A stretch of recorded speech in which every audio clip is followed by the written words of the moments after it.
Ya kalau ada orang datang penyakit begitu ya, ayan ya, gila ya apa, kemudian setelah siuman sehat, saya kodok aja sholat saya gila selama 3 hari misalnya Pak.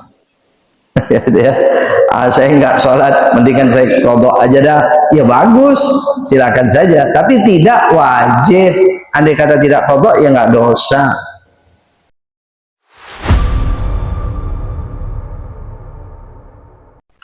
Hadirin bapak-bapak, saudara sekalian, kajian ilmu fikih pada pertemuan sebelumnya dan masih bersambung. Ini masih tentang siapa saja yang masih wajibkan sholat dan siapa saja yang tidak diwajibkan sholat itu. Sudah kita kaji beberapa kajiannya, termasuk yang tidak boleh sholat itu ya orang murtad. Kalau yang tidak wajib seperti orang gila, orang rusak akal, orang ya, cuman ada yang wajib qadha, ada yang tidak. Ya, kalau orang murtad harus qadha, tapi orang kafir itu malah tidak. Nah, kita melanjutkan. Bismillahirrahmanirrahim. Wa amma as-sabiyyu fala yajibu alaihi. Anak kecil. Oh, bukan ini ya. Oh, itu selesai itu pada saat itu Pak. Anak kecil yang pena itu yang tidak yang tidak berlaku, yakni tidak dicatat kesalahan amal, orang beramal salah, anak kecil, orang tidur, orang gila dan semacamnya. Kita lanjutkan. Wa ammal haidhu. Nah, sekarang wanita haid ya. Wan nufasa'u, dan wanita nifas. Fala yajibu 'alaiha fi'lus salati. Tidak wajib baginya melakukan salat. Wa in junna fi halir riddati. Tapi kalau gila pada saat murtad, fafatahu sholawatuhu, maka dia nggak sholat, lazimahu qada'uha, maka wajib qada', wajib hukumnya Pak. Padahal orang gila nggak sholat sebenarnya tidak wajib qada', tapi karena gilanya terjadi setelah murtad, ya jadi murtad di dalam gila, di dalam murtad, maka akhirnya dia nggak sholat itu menjadi wajib qada'. Padahal ada gila. Nah, gitu kalau di sini Pak. Wa in junna fi halir riddah. Ada orang datang penyakit gilanya itu pada saat murtad. Ya. Fafatahu sholawatun lazimahu qada'uha. Kemudian dia tidak sholat, ya wajib qada'nya.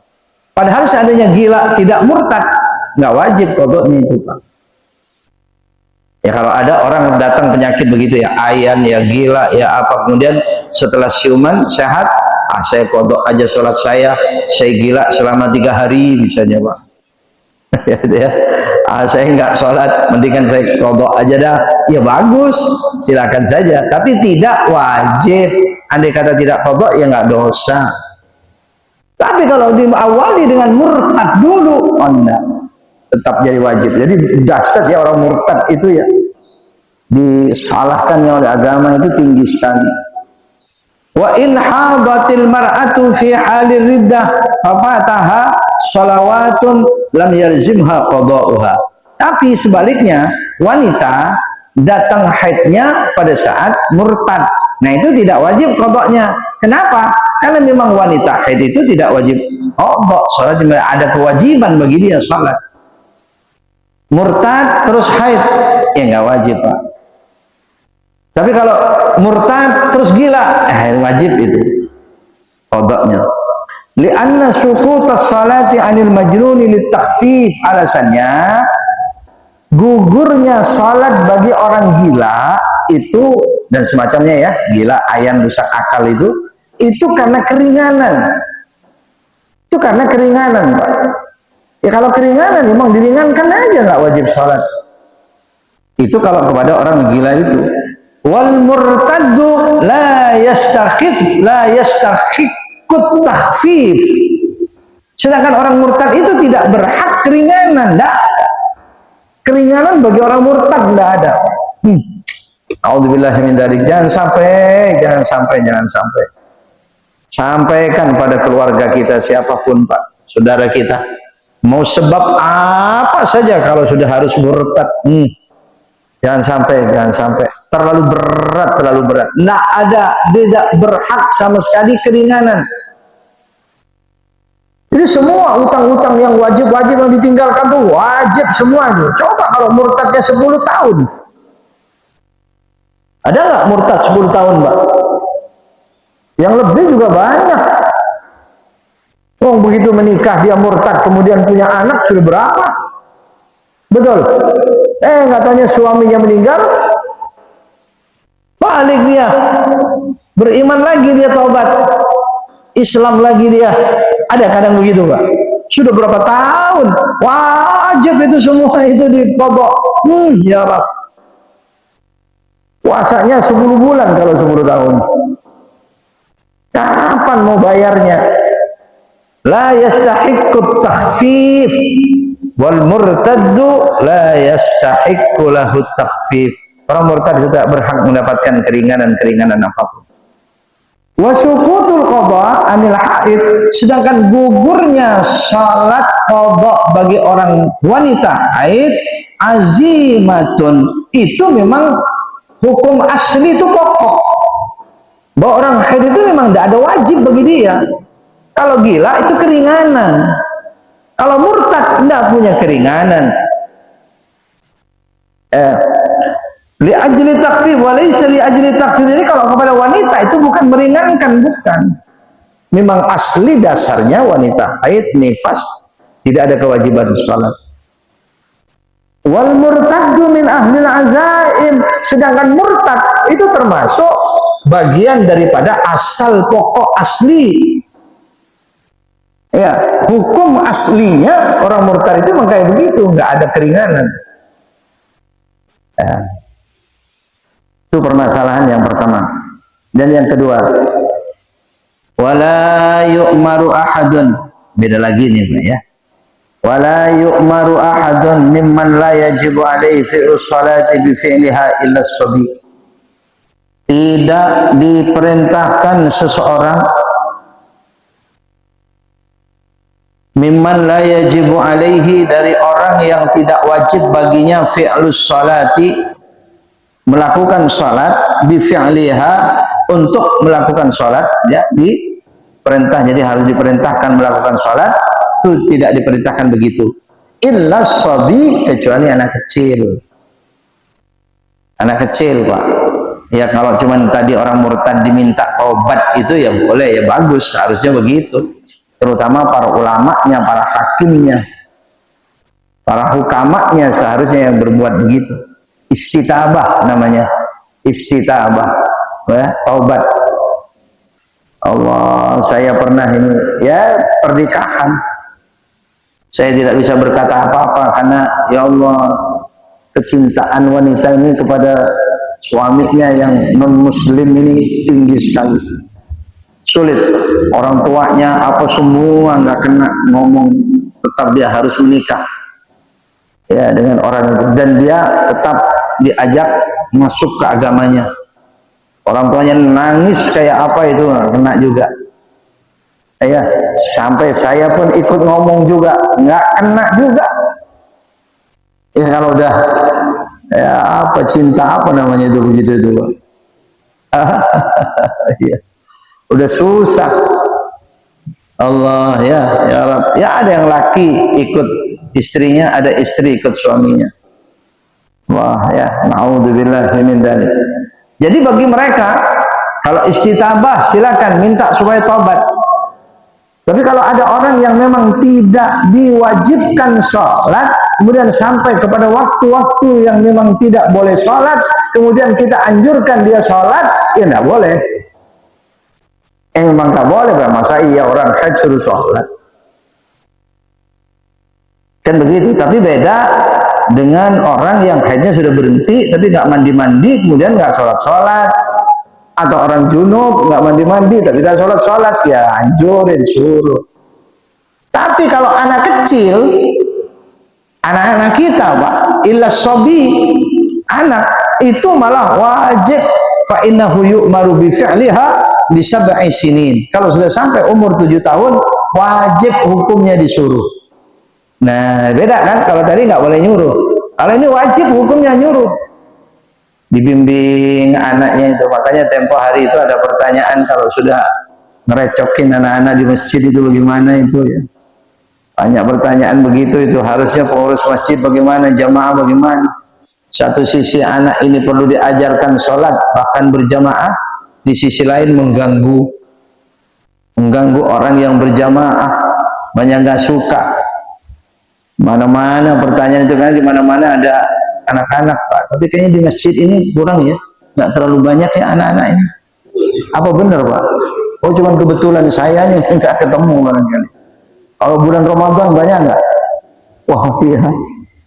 Ya silakan dikondisikan yang baik seperti apa. Bicarakan ketentraman perlu, pendidikan juga perlu.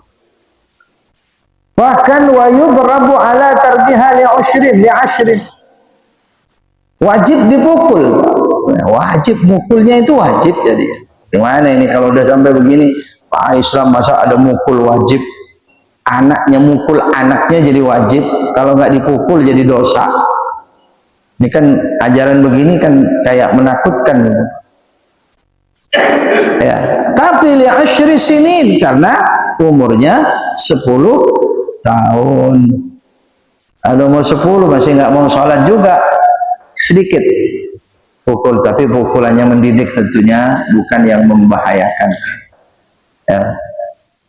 Ya asyrin, hadisnya sangat jelas, alimu as-sabiyya as-salah bi sab'i sinin, ajarkan, didik ya, ajak, suruh anakmu yang sudah umur 7 tahun itu, kata Nabi, salat ya. Wadribuhu 'alaiha ibn asyrin, kalau sudah umur 10 masih nggak mau juga, cobalah diingatkan itu dengan pukulan, betisnya, tangannya, jangan kepalanya pakai kayu Pak, ya nggak sholat beneran dia ya, nggak boleh ya, jauhkan itu, tapi mendidik. Nanti selamanya akan ingat Pak, oh dulu saya kalau nggak sholat dipukul sama ayah, itu sampai sepanjang masa itu, sampai seumur hidup ingat terus itu. Betul tidak? Akan semacam itu. Atau ada lagi zaman sekarang bukan kayak begitu, janjiin hadiah, boleh kayak gitu. Kalau kamu sholat saya kasih hadiah, tapi kalau nggak sholat saya pukul kamu. Jangan terus, kalau nggak sholat saya pukul kamu, stop sampai situ. Ya ntar anaknya seperti sekarang Mbak, banyak kritis Pak. Wah ini bapak nggak bener ini, taunya cuma mukul, begitu kan? Kalau sholat kasih hadiah dong. Mungkin juga dengan semacam itu. Kadang-kadang ya Allah, tempo hari itu kan ada penceramah kita Maulid ya, apa Fauzi siapa, iya pada saat itu kan zaman sekarang itu begitu, anak-anak kritis sama orang tua luar biasa. Jadi ya begitu.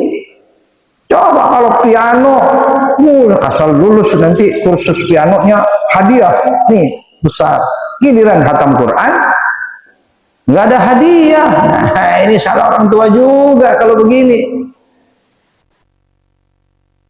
Sekarang ini dunianya Bapak sudah sekalian rahimakumullah, memang Nabi SAW mengatakan qiwamud dunya, tegaknya dunia itu ya, bahkan seolah kayak menjadi agama ya. Tegaknya agama itu dunia, harta, al-mal.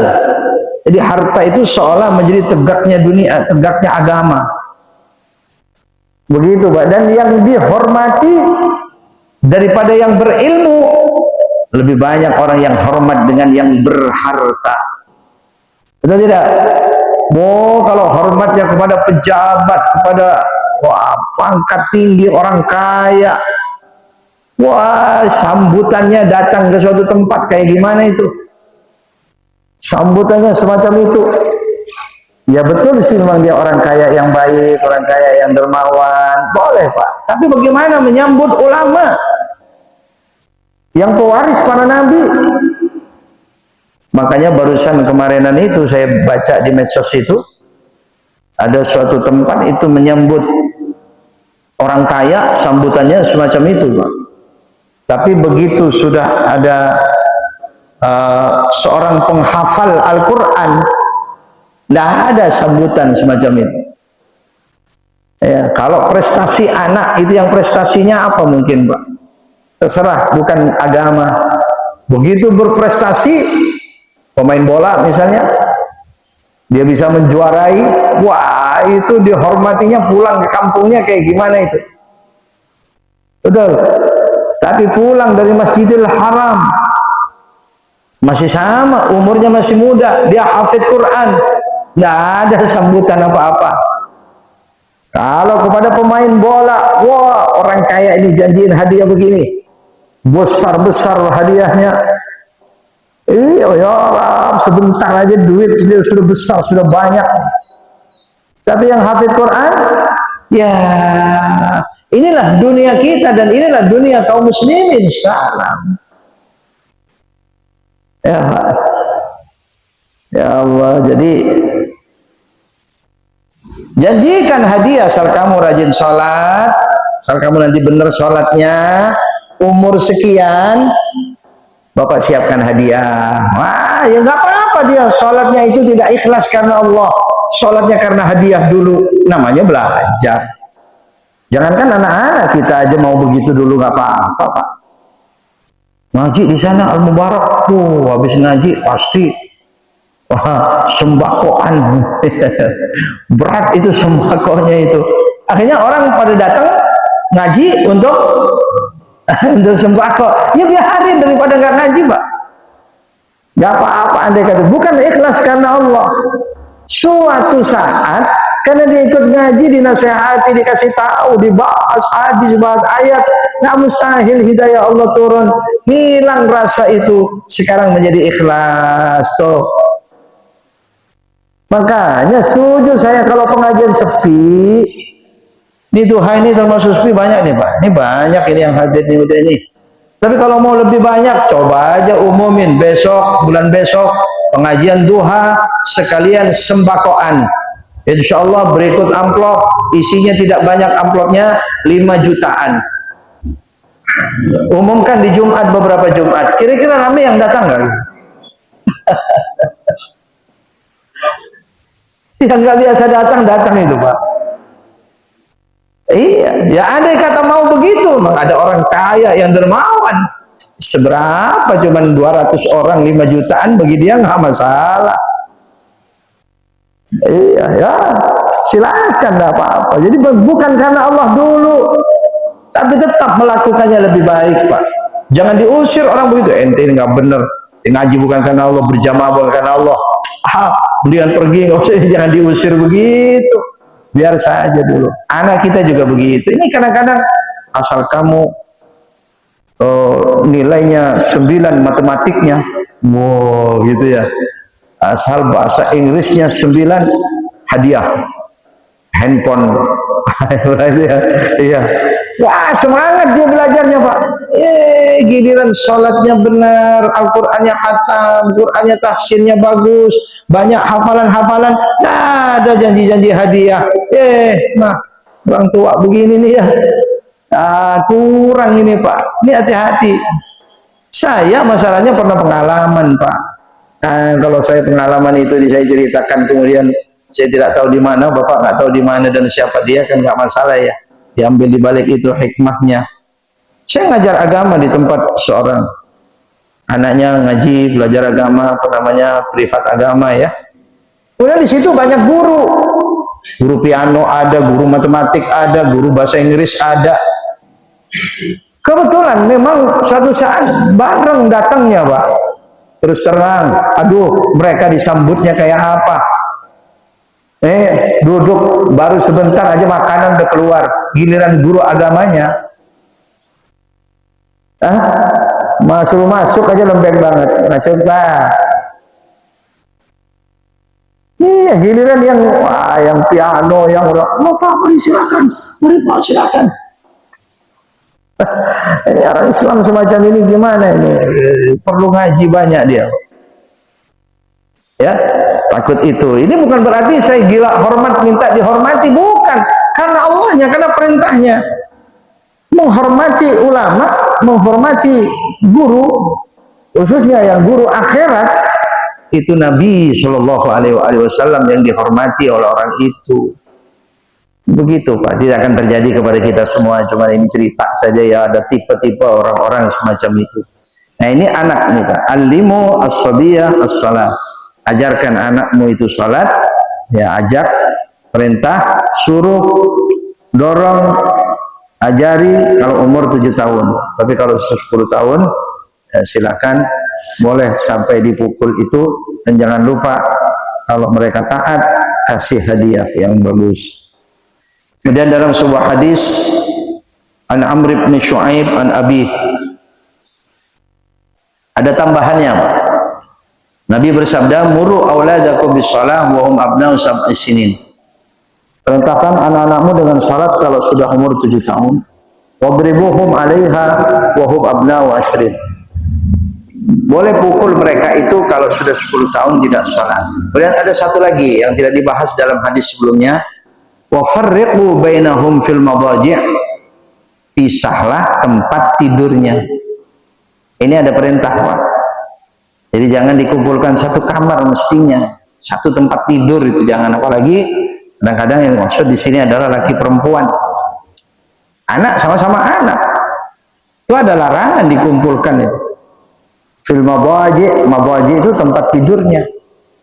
Ya kalau masih sebelum umur 10 tahun kan nggak masalah itu Pak. Tapi kalau sudah umur 10 tahun ke sana, jangan dikumpulkan satu tempat tidur di antara mereka itu.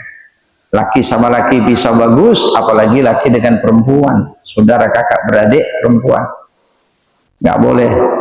Karena 10 tahun baik laki atau perempuan ada yang sudah balik, ya kan? Mungkin mereka mimpi, mungkin mereka haid. Umur 10 tahun itu jadi balik, makanya dilarang.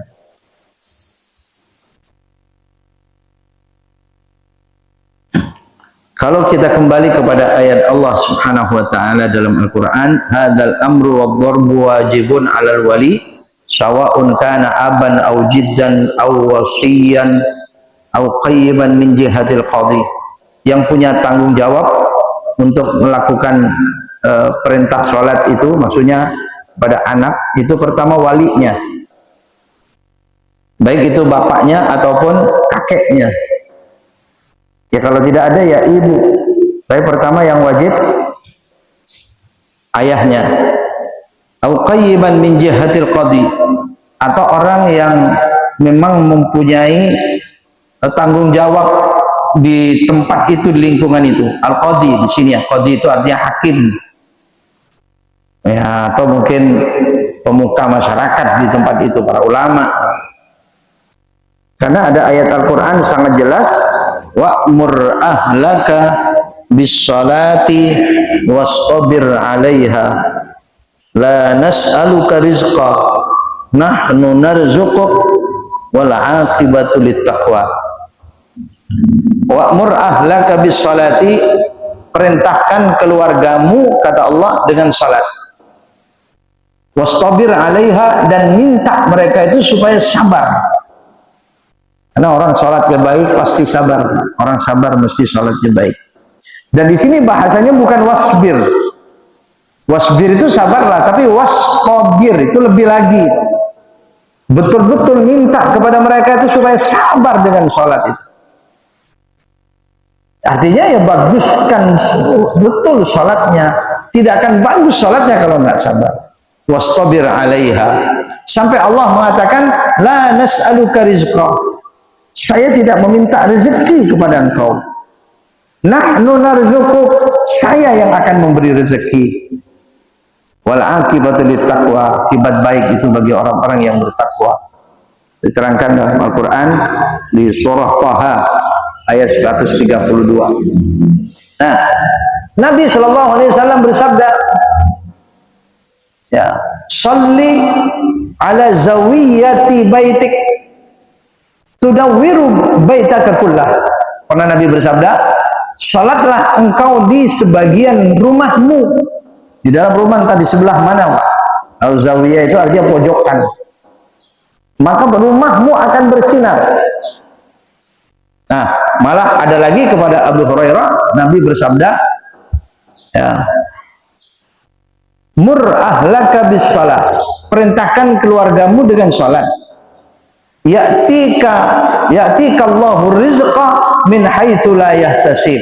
Allah berjanji akan mendatangkan rezeki dengan tanpa terduga-duga. Oh, Masya Allah. Jadi orang yang perhatian salat sekeluarga, Masya Allah, dibedakan oleh Allah Subhanahu wa Ta'ala yang tidak demikian. Dan termasuk diungkap di sini ayat qu anfusakum wa ahlikum nara. Itu maksudnya salat. Qu anfusakum, jagalah diri kalian dengan salat. Wa ahlikum, dan keluarga kalian dengan salat. Jaga naran dari api neraka.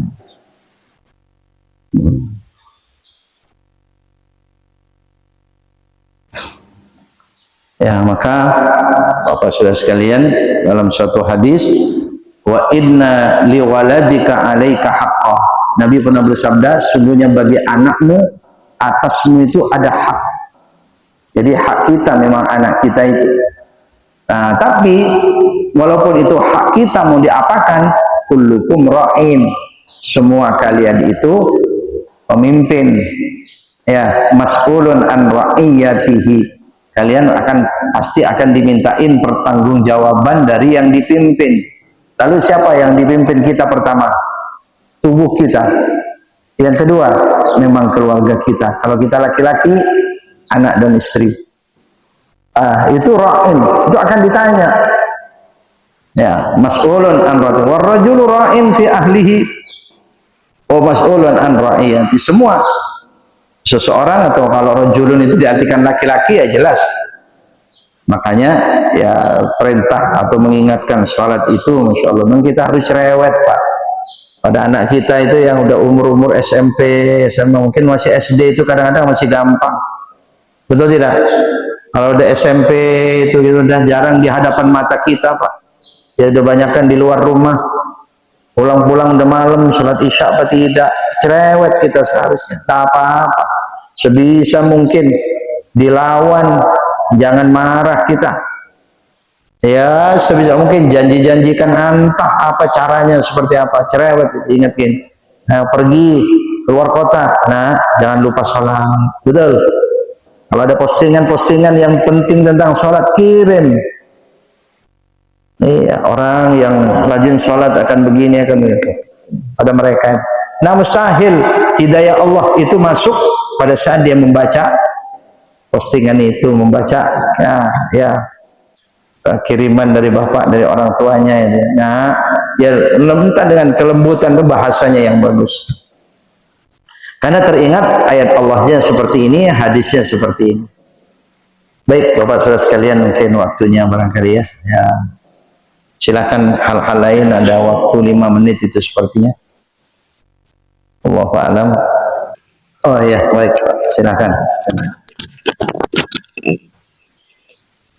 Assalamualaikum warahmatullahi wabarakatuh. Waalaikumsalam warahmatullahi wabarakatuh. Ustaz, hadis tadi jelas mengajarkan kita kepada orang tua usia 7 tahun, ingatkan, ajak anak-anak kita untuk bersolat. 10 tahun kita disuruh untuk memukulnya kalau tidak mau sholat. Kalau suruh sholat. Tapi yang ingin saya tanyakan kelanjutannya, Ustaz. Kita kan nih udah pada tua, termasuk saya ya. Anak-anak saya dekat di lingkungan saya. Sudah berkeluarga. Apakah ini masih tetap berlaku untuk kita sebagai orang tua mengingatkan sholat terus? Lalu caranya bagaimana, Ustaz? Sementara dia sudah berkeluarga, sudah punya istri, sudah punya anak. Kita tolong solusinya untuk kita supaya bisa mengingatkan sholat terus, karena ini adalah tanggung jawab kita yang tadi Kita adalah semua pemimpin. Kalau kita nanti tanya di akhirat tentang anak-anak kita, tentang sholat terutama, mohon penjelasannya dan pencerahannya. Terima kasih. Assalamualaikum warahmatullahi wabarakatuh. Waalaikumsalam warahmatullahi wabarakatuh. Ya, ini tadi tidak kejangkau ke situ ya, pembahasannya bagus sekali. Dan ini penting sekali Bapak-Ibu sekalian, siapapun kita punya anak, ya kan anak makin besar, berumah tangga, berkeluarga, punya anak lagi, kita punya cucu. Ya, kalau kita lihat urut-urutan orang tua kepada anak itu, dia kalau dari umur lahir sampai umur 10 tahun itu kayak antara orang tua dan anak, penuh dengan kasih sayang yang antara orang tua dan anak. Tapi kalau udah dari 10 tahun mungkin sampai 20 tahun itu sudah melihat anak ini menjelang dewasa, ya sudah balik, sudah mulai mukallaf, tapi barangkali kedewasaannya yang kadang sudah cepat sempurna, kadang-kadang belum sempurna. Karena balik dengan mukallaf itu mungkin beda dengan dewasa, Pak. Ada orang balik tapi ya tidak dewasa. Bahkan ada orang balik tapi tidak mukallaf. Nah ini lihat anak ini. Jadi bagaimana? Bersahabat. Jadi orang tua itu sudah mulai bersahabat. Barangkali sampai umur 15 tahun itu masih sebagaimana antara orang tua dengan anak. Ya kasih sayangnya. Kadang-kadang masih bisa marahinnya itu ya antara orang tua dan anak, Pak. Masih marah gitu ya. Tapi kalau udah SMP, SMA, apalagi sudah kuliah, itu seharusnya sudah bersahabat, kayak sudah menganggap bukan anak. Kadang-kadang kita memerlukan pendapat dia, kita mau nyuruh tapi tanya dulu, nak, gimana kalau seharusnya begini, bukan harus begitu ya, beda, betul tidak? Bagaimana nak kalau harusnya begini, bagaimana nanya, dia punya pendapat. Nah di situ jadi namanya sahabat, diajak musyawarah. Apalagi sudah umur 25 tahun, 35 tahun, sudah punya anak, masih nggak sholat juga, masih kewajiban kita orang tua masih, Pak. Mengingatkan tuh masih terus. Karena bagaimanapun itu kan anak kita selamanya, nggak mungkin jadi bekas kan? Nggak ada bekas orang tua. Bekas anak itu sebenarnya nggak ada, ya bukan anak diangkat anak, iya. Ya sehingga tidak mustahil di hadapan Allah nanti kalau kita mendiamkan orang lain saja bersalah kita, Pak. Apalagi mendiamkan anak kita, walaupun sudah pada tua. Kalau mereka memang melenceng, mereka bersalah, melanggar. Nah cuman tadi dikatakan itu caranya, itu ya. Nah ini caranya ini, Pak, bagaimana? Ya dakwah sebagaimana umum, paling tidak ajak ngaji, kasih pengertian, perlu ya ngaji itu kamu perlu ngaji, datang ke majelis taklim, ayo datang, nggak bisa sekali 2 kali, istrinya ajak, saya perlu, Pak. Nah, ya. Kalau anak kecil diajak ke majelis taklim kan nggak berguna kan. Nah kalau sudah tua udah ajak, barangkali kita mohon pada Allah, hidayah Allah turun di majelis taklim itu dibahas. Mungkin suatu saat minta kepada pembahasnya itu, pematerinya, kepada ustadz, kepada kiai, mohon kiai dibahas ini, bisa caranya. Kalau bisa kita sendiri ya bagus. Kenapa? Karena sudah dewasa, dikasih dalil itu bisa masuk dia, Pak. Tapi kalau masih anak-anak dikasih dalil nggak masuk. Umur 10 tahun dikasih dalil ya nggak bisa. Kalau sudah SMA, sudah mulai kuliah, apalagi sudah ke rumah tangga, ini dia nih, saya mendapatkan hadis begini atau sebisa mungkin orang tua tetap itu wajib itu. Tapi pada akhirnya kita sudah mentok, udah juga pakai macam cara, sudah tidak mungkin, tidak mau lagi dia, baru tawakal kepada Allah. Ya Allah, udah mentok ya Allah, saya tidak akan kapok, tapi ini udah nggak bisa, kami berserah diri kepada Engkau ya Allah, jangan salahkan kami. Iya, anaknya Nabi Nuh juga, Nabi Nuh mentok. Iya kan? Nggak bisa Nabi Nuh, Pak. Nabi Lut istrinya nggak bisa juga. Ya. Tapi tetap itu tadi, kalau diam, didiamkan, diamnya kita salah, itu aja. Mendiamkan kemungkaran secara umum saja masih disalahkan, dan itu penyebab turunnya azab. Bencana besar akan turun gara-gara mendiamkan banyak kemungkaran.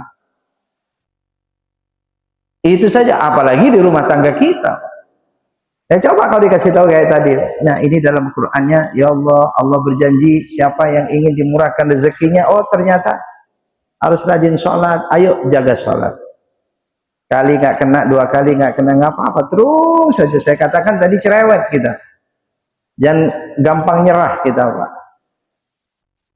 Begitu, ini kadang-kadang ada kemarin itu, ya Allah, mantunya yang susah banget sholatnya itu, Pak. Anaknya sih sholat, tapi ya dia ngajarin kepada suaminya itu nggak mau sholatnya itu.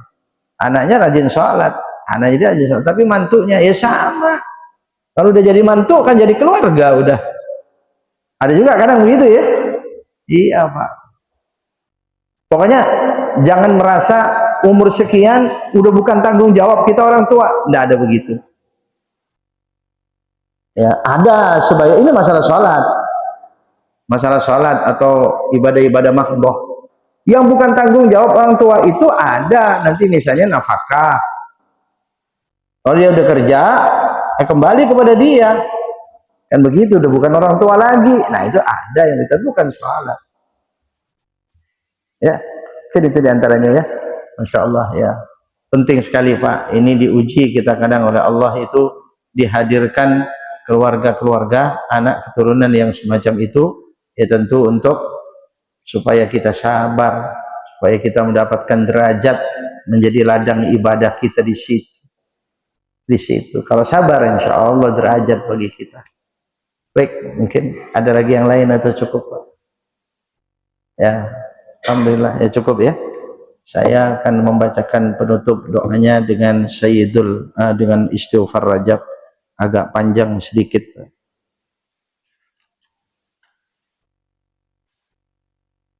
A'udzu billahi minasyaitonir rajim. Bismillahirrahmanirrahim. Alhamdulillahirabbil alamin. Allahumma shalli wa sallim ala sayyidina Muhammadin wa ala alihi wa sahbihi wa sallim. Nastaghfirullahal azim, nastaghfirullahal azim, nastaghfirullahal azim wa natubu ila Allah min jami'i ma yakrahu Allah qawlan wa fi'lan wa qadiran wa nadhira aw zahira. Nastaghfirullahal azim alladzi la ilaha illa huwal hayyul qayyum wa natubu ilayhi. Allahumma inna nastaghfiruka lima qaddamna wa ma akharna wa ma asrarna wa ma a'lanna wa ma asrafna wa ma anta a'lamu bihi minna. Antal muqaddim wa antal muakhir wa anta ala kulli syai'in qadir. Nastaghfirullah dzal jalali wal ikram min jami'id dhunubi wal atham. Astaghfirullahal azim lid dhunubi kulliha sirriha wa jahriha wa saghiriha wa kabiriha wa qadimiha wa jadidiha wa awwaliha wa akhiriha wa zahiriha wa batiniha wa natubu ilayhi. Allahumma inna nastaghfiruka min kulli dhanbin tubna ilayka minhu thumma udna fi wa nastaghfiruka lima aradna bihi wajhakal karim fakhalatahu ma laysa laka fihi ridha wa nastaghfiruka lima wa'adnaka bihi min anfusina thumma akhlafnaka fihi wa nastaghfiruka lima da'ana ilayhi al-hawa min kibrari khasm mashtabaha alayna wa huwa indaka haram wa nastaghfiruka ya la ilaha illa anta ya alimal ghaibi wasyahada min kulli sayyi'atin عملناها في بياض النهار وسواد الليل بملائن وخلائن وسر وعلانية وأنت ناظر إلينا إذ ارتكبناها وأتينا بها مع العصيان فنتوب إليك يا حليم يا كريم يا رحيم.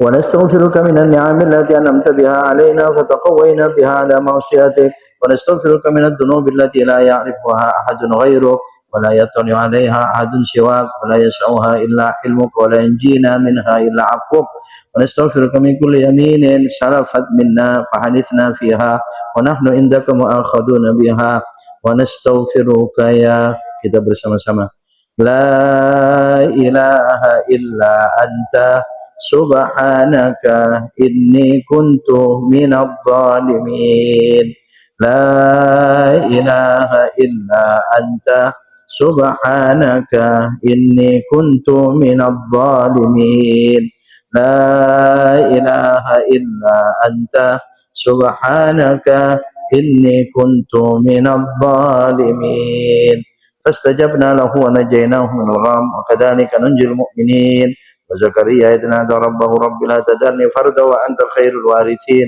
رب اغفر وارحم وأنت خير الراحمين ونستغفرك اللهم من كل فريضة أوجبتها علينا في آناء الليل وأطراف النهار فتركناها غفلة أو عمدا أو سهوا أو نسيانا أو تهاونا أو جهلا ونحن معاقبون بها ونستغفرك من كل سنة من سنن سيد المرسلين وخاتم النبي نبيك محمد صلى الله عليه وسلم فتركناها غفلة أو نسيانا أو تهاونا أو جهلا أو قلة مبالاة بها ونستغفرك يا لا إله إلا أنت وحدك لا شريك لك وأن سيدنا محمدا عبدك ورسولك سبحانك يا رب العالمين لك الملك ولك الحمد أنت حسبنا ونعم الوكيل نعم المولى ونعم النصير ولا حول ولا قوة إلا بالله العلي العظيم يا جابر كل كثير ويا مؤنس كل وحيد ويا صاحب كل غريب ويا ميسر كل عسير اللهم يا من لا يحتاج إلى البيان والتفسير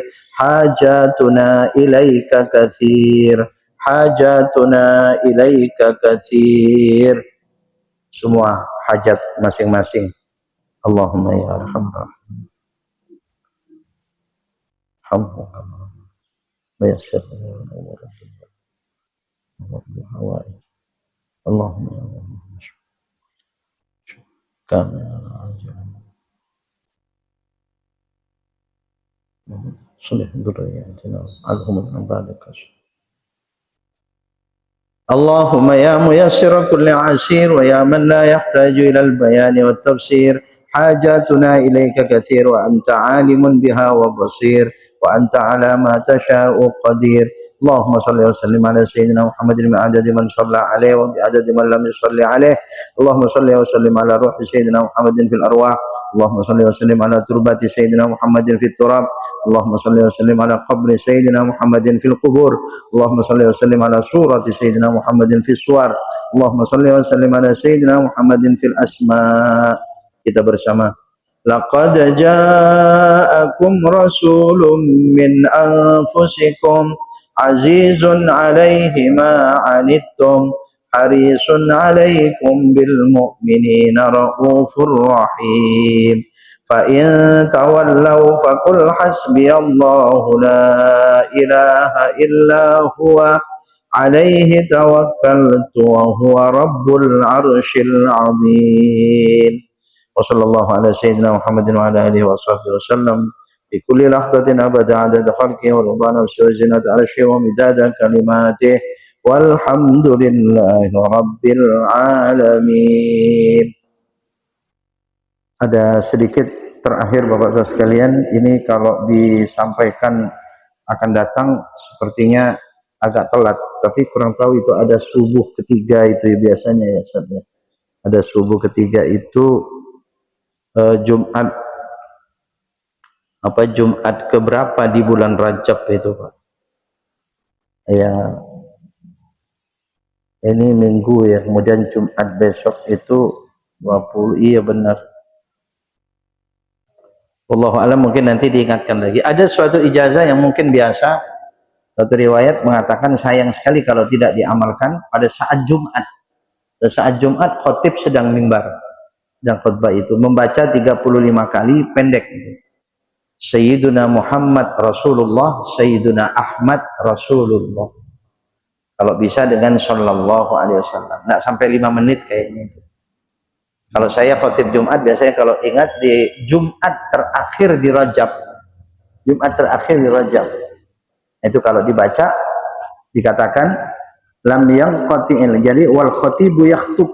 Khatib sedang berkhutbah itu. Ada yang mengatakan khutbah keduanya yang sambil baca itu Pak ya. Atau kalau saya diajak, kadang-kadang saya ngajak itu antara 2 khutbah.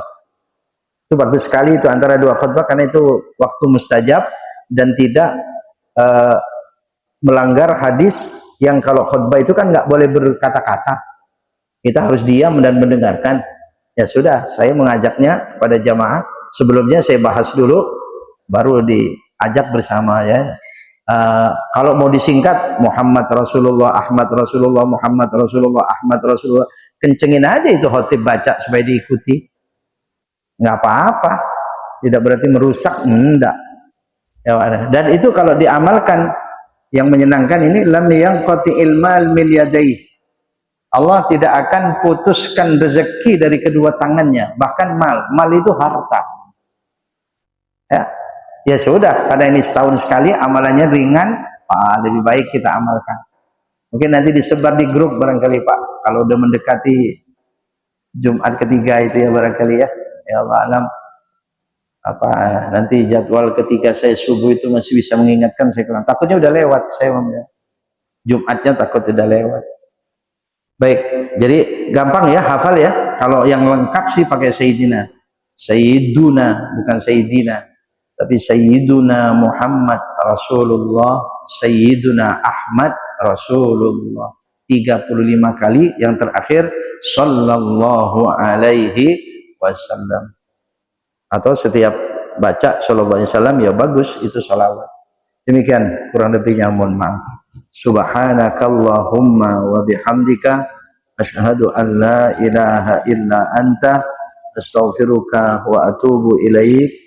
Assalamualaikum warahmatullahi wabarakatuh.